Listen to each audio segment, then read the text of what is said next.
व्यासपीठावर उपस्थित प्रमुख पाहुणे व माझे प्रिय बांधवांनो, आज मी आपल्या समोर पवित्र कुराण बद्दल आपले विचार मांडणार आहे। या दुनियेमध्ये येणारे प्रत्येक मानवाचे अस्तित्व दोन खान्यामध्ये विभागले गेले आहे।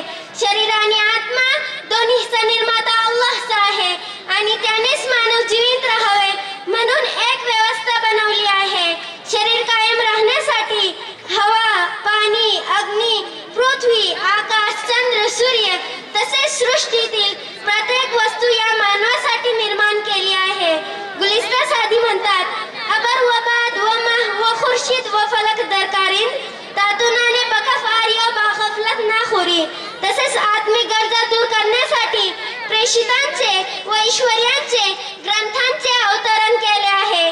पैकी फक्त प्रेषितांची संख्या जवळपास 1,24,000 आहे।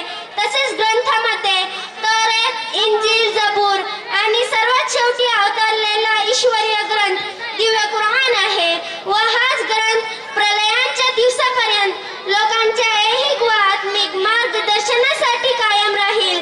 दिव्य कुराण प्रेषित मुहम्मद सल्लल्लाहु अलैहि वसल्लम यांच्यावर अवतरला। या ग्रंथांची संरक्षणाची जबाबदारी स्वतः अल्लाहने घेतली आहे। कुराणात स्वतः अल्लाह फरमावितो, इन्ना नहनु नज़्ज़लना धिक्र व इन्ना लहू लहाफिझून। हे म्हणजे पवित्र कुराण आम्ही अवतरले आहे आणि स्वतः यांचे संरक्षक आहोत। फानुस बनकर जिसकी हिफाजत हवा करे, फानुस बनकर जिसकी हिफाजत हवा करे, वो शमा क्या बुझे जिसे रोशन खुदा करे।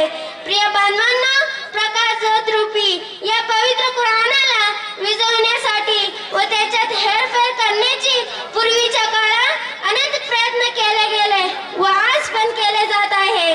कुराण म्हणतो, युरीदून लियुत्फिउ नूरल्लाहि बिअफवाहिहिम। हे लोक आपल्या तोंडाच्या फुंकारीने अल्लाहच्या प्रकाशाला विझवू इच्छितात। प्रेषित मुहम्मद सल्लल्लाहु अलैहि वसल्लम शेवटी या शेरवर आपले दोन शब्द संपवते, गुमराह न मिलेगा तुम्हें शैतान से बदतर, गुमराह न मिलेगा तुम शैतान से बदतर, हादी न मिलेगा तुम्हें कुरान से बेहतर।